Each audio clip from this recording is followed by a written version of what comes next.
안녕하세요. 평범한 이야기의 양규철입니다. 추수감사절 연휴 잘 보내고 계신지요? 이제 오늘이면 추수감사절 연휴가 마감됩니다. 그리고 내일이면 이제 정상적인 일상으로 돌아가야 하는데 날씨도 갑자기 쌀쌀해지고 특별히 LA 카운티에서는 이동 제한령이 강화됐습니다. 그래서 내일부터는 많은 사람들, 많은 중소기업들이 더 많은 어려움을 초래할 것으로 보입니다. LA 카운티 보건국이 제시했던 추가 경제 제재 발효 시점은 4,500명 확진자가 나오는 것이었습니다. 그렇지만 LA 카운티는 지난 5일 평균 코로나 확진자 수가 4,500명 이상이 넘어서 이제는 3주 동안 추가 이동 제한령을 발동한다고 발표했습니다. 이렇게 되면 여러 가지 면에서 또 다른 경험을 하셔야 합니다. 비필수 소매점들, 그리고 모든 그 피트니스나 박물관, 동물원 이런 곳에 수영 이론들이 줄고 비치나 공원 산책로 등은 개방이 되지만 직계 가족 이외의 사람들과의 모임은 제한이 됩니다. 그리고 학교도 리오픈은 가능하지만 14일 동안 학교 내에서 3명 이상의 확진자가 나오게 되면 또다시 2주 동안 문을 닫아야 됩니다. 그리고 식당이나 술집 등은 야외 식사를 금지시키고 픽업과 딜리버리만 허용되는, 지금까지는 밖에 텐트를 치고 손님을 서비스했던 그런 많은 식당들, LA 카운티의 식당들이 또다시 문을 닫아야 되는 그런 문제가 생깁니다. 이런 그 상황을 보면 땡스기빙이 지난 이 하루 이틀을 지난 다음 주가 되면 아마도 확진자가 더 많이 늘어날 것으로 예상이 됩니다. 그 여러 가지 이런 어려움들이 많이 겪고 있는데 문제는 지금부터가 더 문제입니다. 이제 12월 말이 되면 여러 가지 정부에 지원되는 지원책들이 만료가 됩니다. 정말 추운 12월 달을 맞이할 거라고 많이 경고를 하고 나섰는데요. 지금 그 세 가지의 안정망들을 보면 특별 실업수당과 모게지 페이먼트 지급 연기, 그리고 학자금 지급 페이먼트들의 중지, 이런 것들입니다.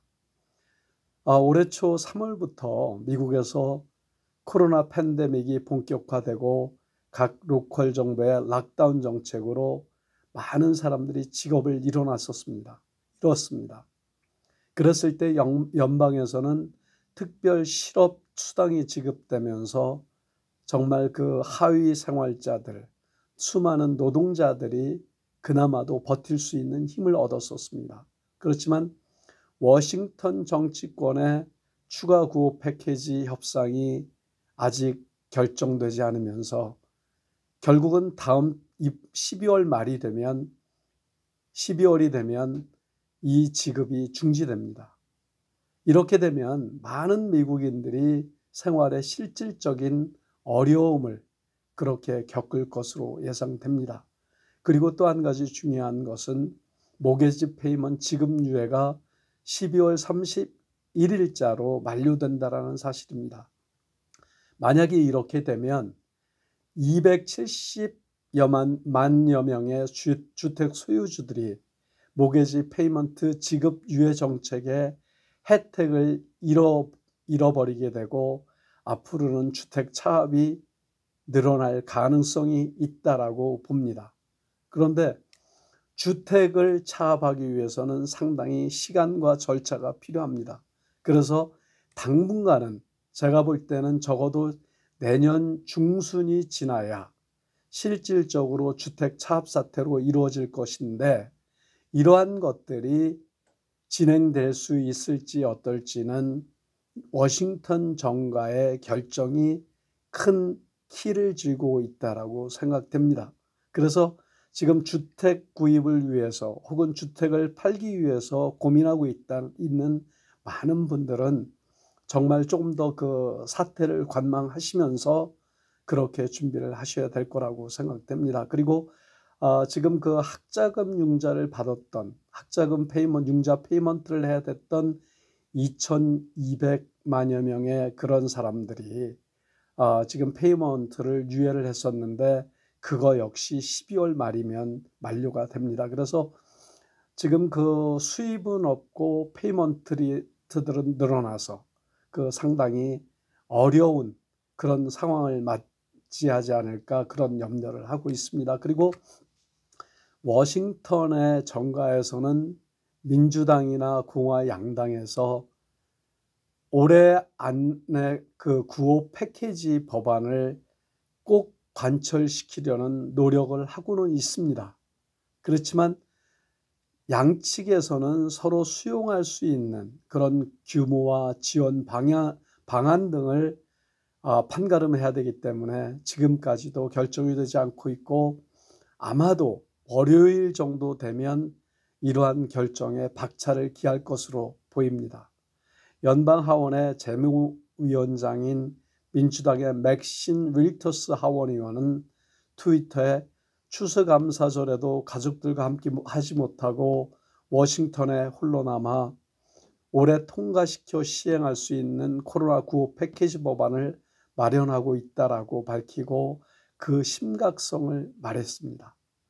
그리고 그 워싱턴의 초당파 모임, 즉 문제 해결사라고 부르는 프로블렘 솔버스의 공동의장인 공화당의 톰 리드 하원의원은 코로나9 패키지를 12월에 확정하지 않으면 엄청난 경제 타격으로 이중 침체에 빠질 것이므로 지금 그 워싱턴 정가의 최고 지도부가 행동하지 않으면 문제가 될 것이라고 경고하기도 했습니다.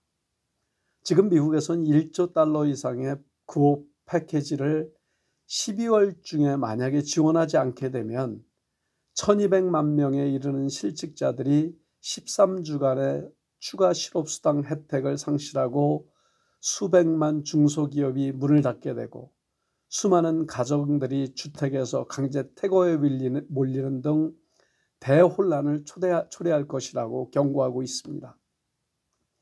코로나9 패키지 총 규모와 관련해서 내년 3월까지 지원할 수 있는 1조 달러 안팎으로 줄여 타결을 지을 가능성이 거론되고는 있지만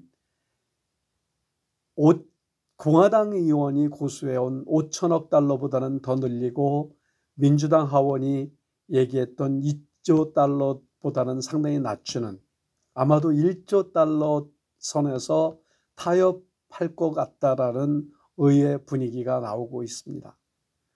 만약에 1조 달러 정도의 타협이 되면 기존 케어스 액트에서 쓰지 못한 1,380억 달러를 다시 승인하고 그렇게 되면 1조 5천억 달러 안팎에서 타협점을 찾을 수 있을 것이라는 그런 그 언론들의 전망입니다.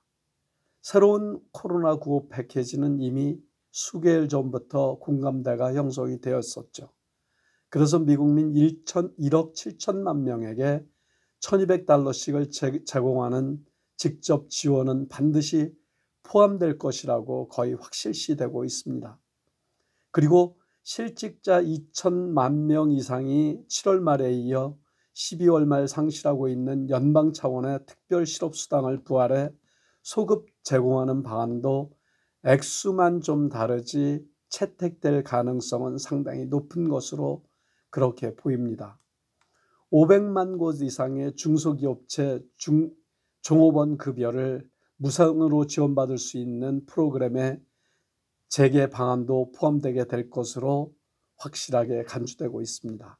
그리고 주 경찰과 소방대원, 교사 그런 많은 공무원들의 해고 사태를 막아줄 주정부, 지역정부 지원에도 약 한 3,500억 달러 안팎에서 타결되어 시행될 것으로 예상되고 있습니다.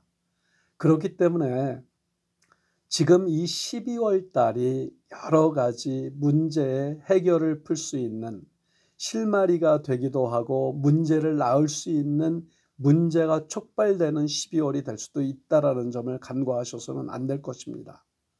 물론 코로나 백신이 12월 중순부터는 일반인들에게 투여가 된다라고 하고 있지만 앞으로 진행 상황이 어떻게 될지 변수가 많기 때문에 그거는 아직 알 수가 없습니다.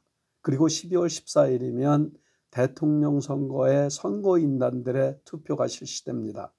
이제 조 바이든이냐 트럼프냐 결정이 되는, 물론 뭐 지금 민주당이 상당히 유리한 상황이지만 트럼프 대통령이 아직도 그 선거에 불복하고 있고 아직도 선거인단 선거 결과가 나와야 인정할 수 있다라는 분위기이기 때문에 앞으로도 안개 속인 것 같습니다. 모쪼록 청취자께서는, 이 시청자께서는 좀 더 12월 달을 지혜롭게 준비하시고 그리고 2020년, 21년을 준비하시는 그런 그 한 달이 되기를 바랍니다. 그리고 2020년 비록 어려웠지만 힘내시고 용기 잃지 않으시는 그런 한 달이 또 되시기를 바라겠습니다. 저희 그 평범한 이야기 구독해 주셔서 감사드리고요. 구독 신청과 좋아요 꼭 좀 눌러주시면 보다 좋은 방송으로 여러분들께 보답하겠습니다. 감사합니다. 건강하십시오.